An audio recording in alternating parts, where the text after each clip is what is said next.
Finding powerful items is a very important part of building your characters in Tales of Maj'Eyal, but trying to identify which items are actually good and which just have a lot of text on them can be pretty overwhelming. On top of that, in Tome there are many different classes, inscriptions and playstyles, which will each favor different items. For example, a very powerful stat is getting increased all resistance and defense after a teleport. This is especially good on classes with inbuilt teleportation, but even on something like a Berserker, you could use Blink runes or the Blink from Cloaks of the Voidstalker to trigger this bonus.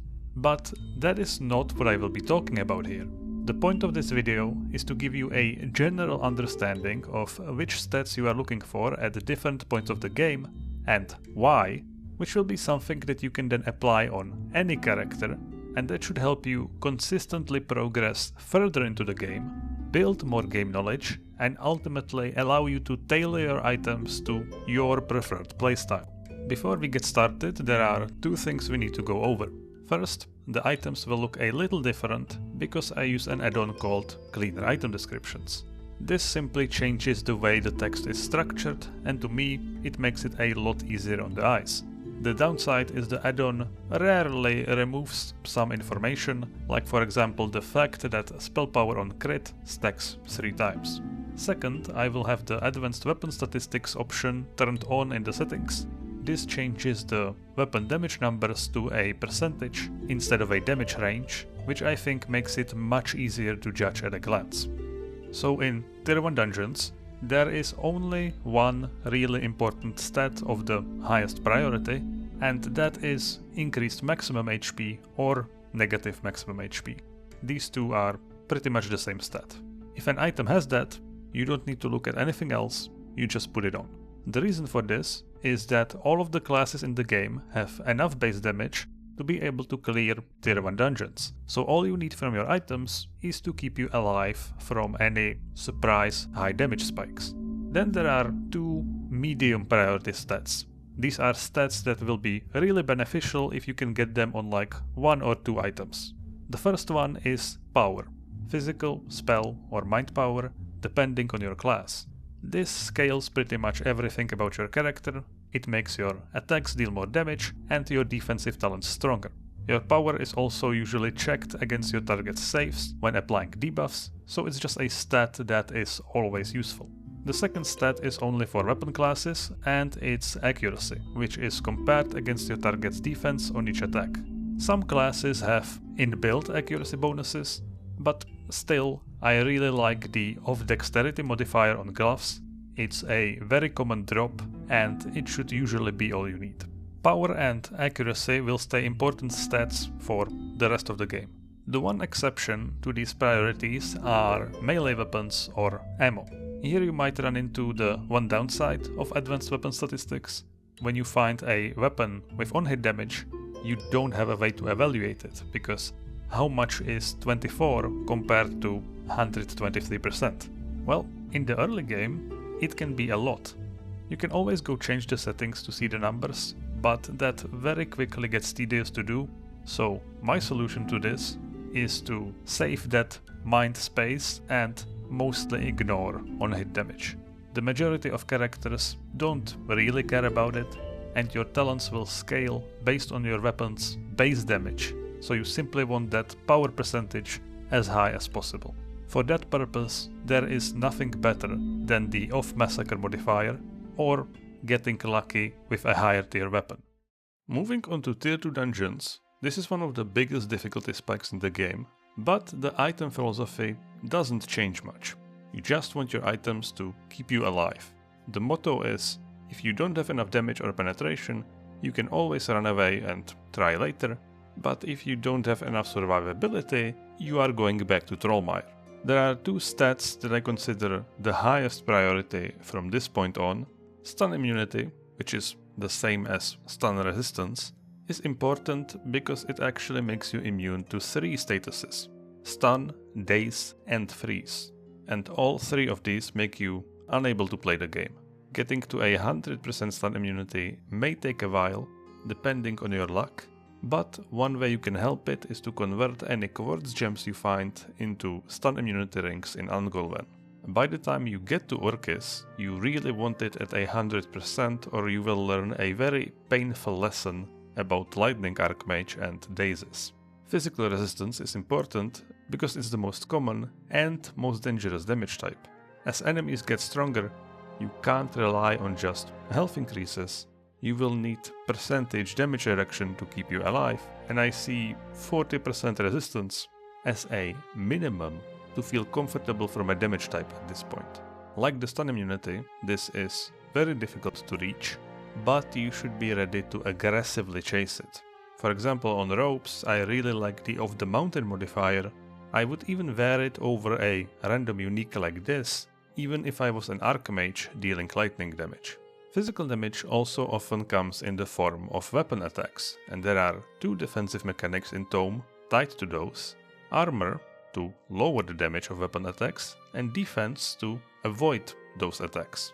The problem with defense is that it does nothing if you get hit, so I only like it if you heavily invest into it. You are aiming for 20 over enemy accuracy for 100% to dodge attacks, and the best way to do that is Ethereal form, which is already one of the best prodigies in the game. If you take it and use either dexterity or magic, you shouldn't have much trouble keeping your defense up. Armor is consistently good. It reduces damage of attacks before multipliers, so it stays relevant for the whole game, and in whatever amount you currently have. If you are a melee character, it's generally a good idea to focus on one of these. If you are a ranged character though, it's very possible to ignore both of these and just rely on physical resistance, because you should be getting attacked way less often. So the way I see these is as a sort of third priority stat. You are unlikely to wear an item just for these, but they are nice bonuses. Also, do not think you can sleep on the other resistances. They are very important, although some more than others. I would roughly group them like this, but any of them can kill you if you have them at like 15% or lower. Maximum HP is still very important to help you transition into resistances, but you want high values, like 100 or more on an item is still great. Another important stat is light radius. You do not need any for tier 1 dungeons, but Maze and Sandworm Lair are unlit and 10 times as dangerous to clear while blind.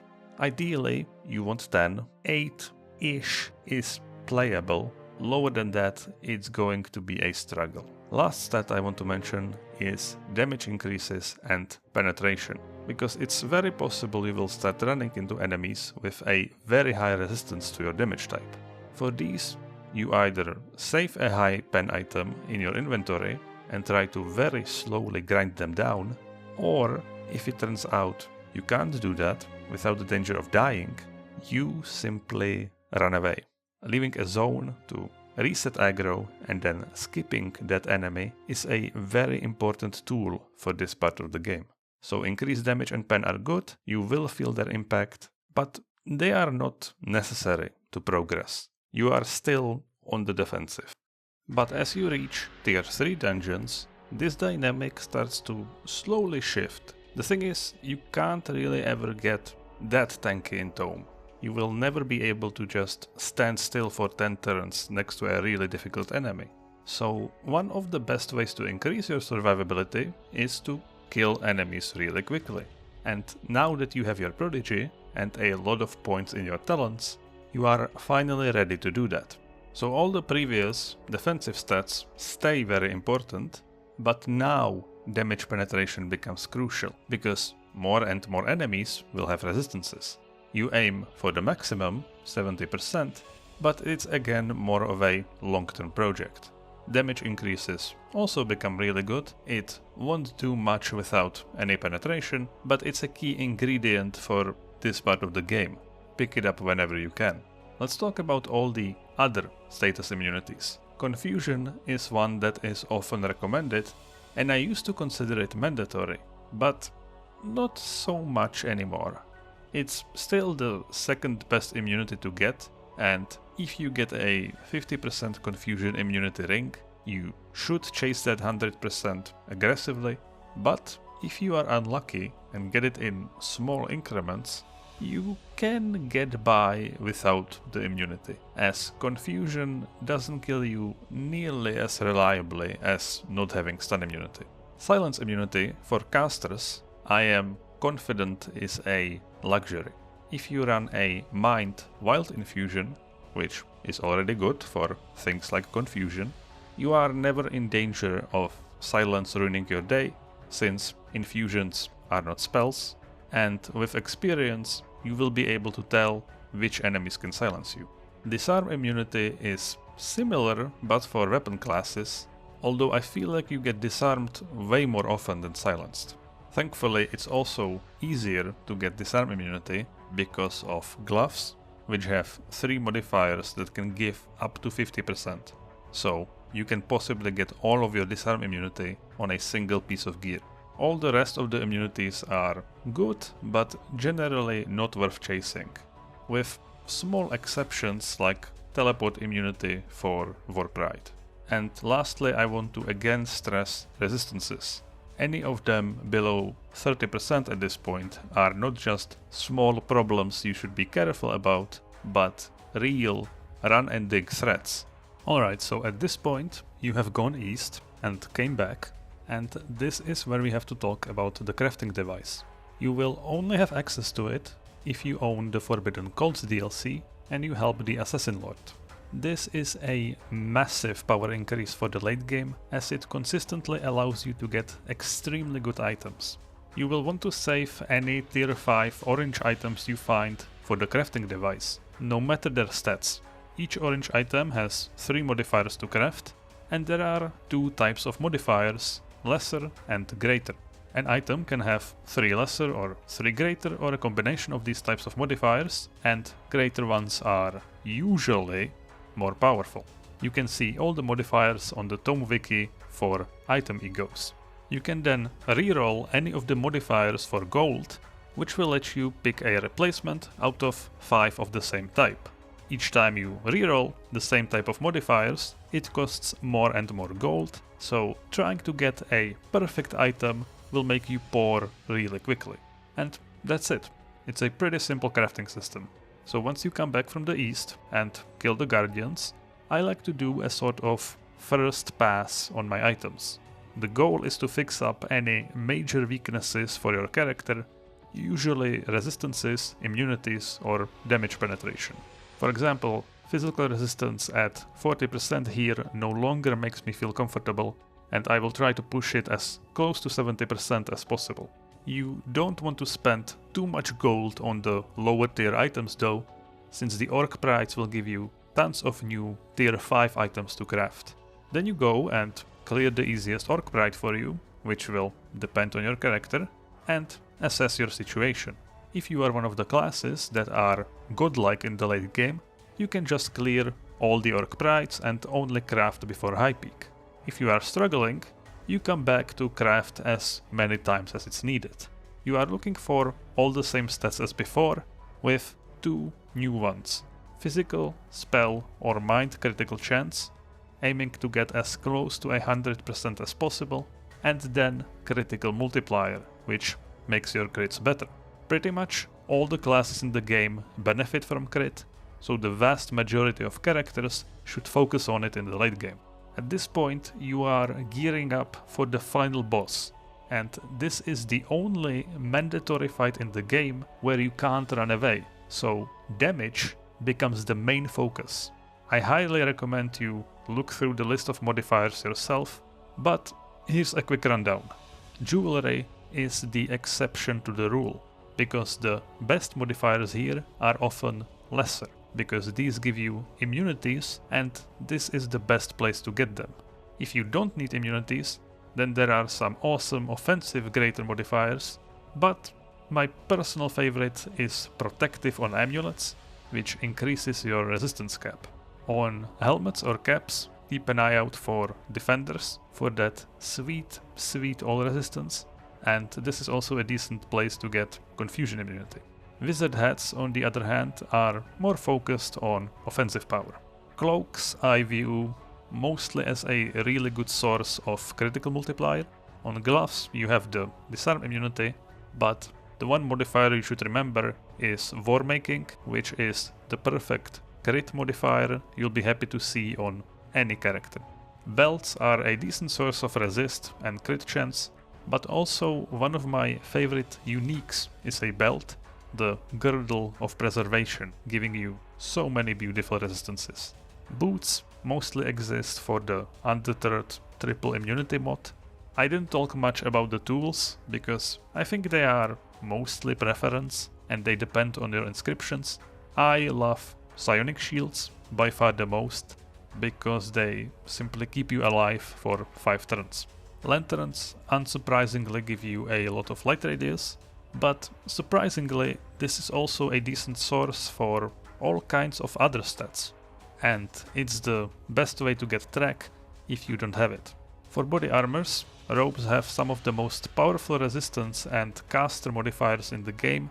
Light armor offers alacrity and multi-hued, while massive armors have hardened and of the dragon, but honestly, on average, these will look pretty sad in comparison to robes. And finally, weapons. For melee, you mostly still follow the rule of highest percentage power is best, but there are also extremely good accuracy, crit, physical damage or pen and on-hit modifiers, so you can't really go wrong. For ranged weapons, ammo is what does the damage, the weapon itself is just a stat stick, and the modifiers are pretty similar to the melee ones. For staves, you have all kinds of amazing crit and spell power mods, but there is one lesser and one greater mod that makes the staff one-handed, which can be worth it if you find a caster offhand like Life Drinker. And Mind Stars are the most complex weapons in the game. My recommendation is you stay away from meleeing with them until you understand the basics, but as caster weapons it's a lot simpler. You just take the mind power and mind crit mods. I will end with some examples of powerful late game items from my recent characters. If there is one thing you should take from this video, it's the focus on HP and physical resistance for tier 1 and tier 2 dungeons. This was by far the biggest breakthrough I had for consistently getting through that part of the game. I tried my best to keep this as concise as I could to not needlessly overwhelm people, so if you have any extra questions, I'll be happy to answer them.